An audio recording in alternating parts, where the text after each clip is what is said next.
All right guys, today we're going to go over a little nugget of juicy goodness that we picked up from the class 2 weeks ago at the SIG Academy.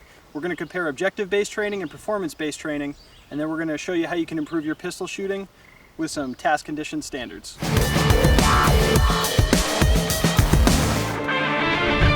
Okay, objective-based training versus performance-based training. Objective-based training looks like this. We give you a task to complete in a certain amount of time. As long as you get that task done, good enough. If you don't get it done, we just say something like, keep working on it and do it faster and eventually you'll make it in the time. That's objective-based. We have one criteria for pass or fail. Performance-based training is breaking down why somebody didn't make the time or why somebody couldn't complete all of the objectives. That's where these come in. This was the first time I was exposed to it worded this way at the SIG Academy, but it's called Task Conditions Standards. And let's see what that means. Okay, so TCS. Let's take one of the examples that was in the Master Pistol course. It's called the 2x2 reload. The task is draw from the holster, fire 2 rounds inside of an 8-inch circle, effect a speed reload or a slide lock reload, and then re-engage the target 2 times. That needs to be completed in a total of 5.25 seconds. But there's more to the story. We're going to set par times for the student in different areas. The draw needs to be completed in 2 seconds. The splits are 0.35 seconds, and that's with any handgun. Double action, single action, revolver can all be completed with a 0.35 split. The reload's going to take 2.5 seconds or less, and the goal for the second set of splits is 0.35 seconds.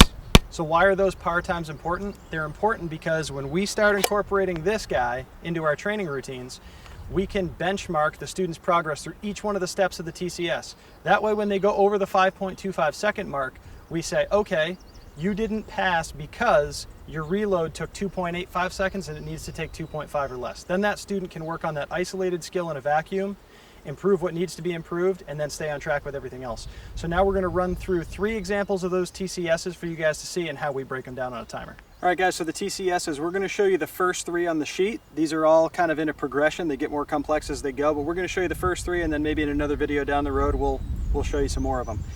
The first one is going to be from a high ready position. This is shot from 5 yards.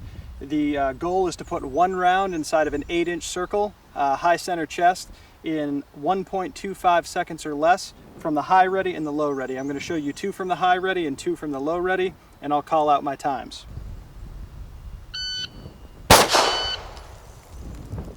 0.97 seconds. Took that one a little slow. Good hit inside the 8-inch circle. We're going to speed it up.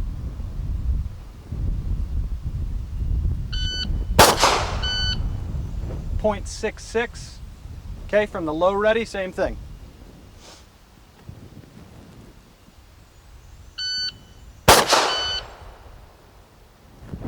0.90. We're going to speed it up.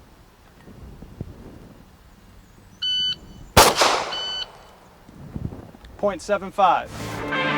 Okay, so next TCS is going to be a draw from the holster, fire 1 round inside of the 8-inch circle, again from 5 yards.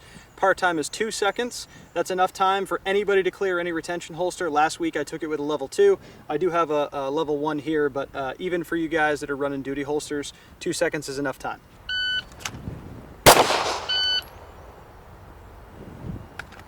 .38 seconds. We're going to try to speed that up just a little bit.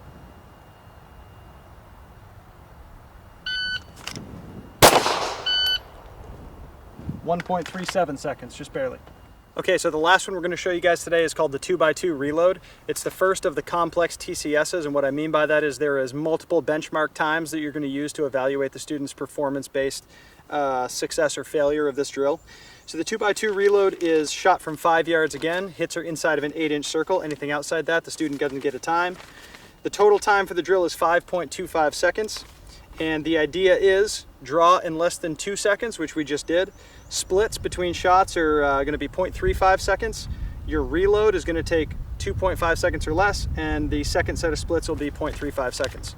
So what I'm going to do is draw from the holster. I'm going to fire 2 rounds, go to slide lock. I'm going to effect a slide lock reload, and then I'm going to re-engage the target 2 times for less than 5.25 seconds.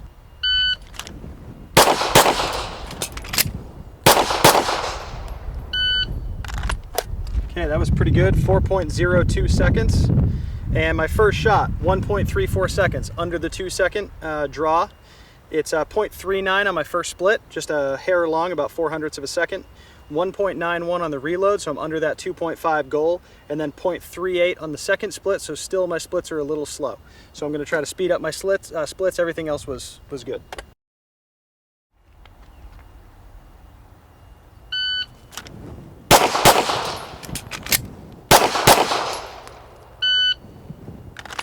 Okay, all my hits were good inside the 8-inch circle. Total time was 3.95 seconds. First shot, 1.39 under the 2-second goal. First split, 0.34 under the 3.5 goal. Reload was 1.86 seconds. That was pretty good, under the 2.5 goal. And then my second split was 0.36 seconds, so I was 1/100th of a second long on my second split. You guys get the idea. You can see the shot timer here. If you're not bringing one of these to training, don't bother going. You can go to the range with 50 rounds of ammo and a set of these TCSs, and if you're breaking this stuff down and you're understanding what's taking you time and what you need to work on, you're going to get a lot more out of your range day. 50 rounds, that's all it takes. We were using a dinner plate here for effect. If you take one of these courses at the SIG Academy, and what I would suggest doing anyways, is running these with human silhouette targets with actual painted pictures of bad guys pointing guns at you and stuff, where this 8-inch circle is really subdued, so that you get used to aiming at the high center chest and not at a dinner plate specifically. With that being said, you guys got a taste of these TCSs, what they're about, how they work. There's a lot more of these. SIG uses them extensively. We're gonna try to show you more of these pistol, rifle, and shotgun TCSs as the year goes on. Take these 3 home, try them out, see what you think, and don't forget to bring a timer to the range. If you're not evaluating your progress and you're not practicing performance-based training methods, you're just wasting ammo.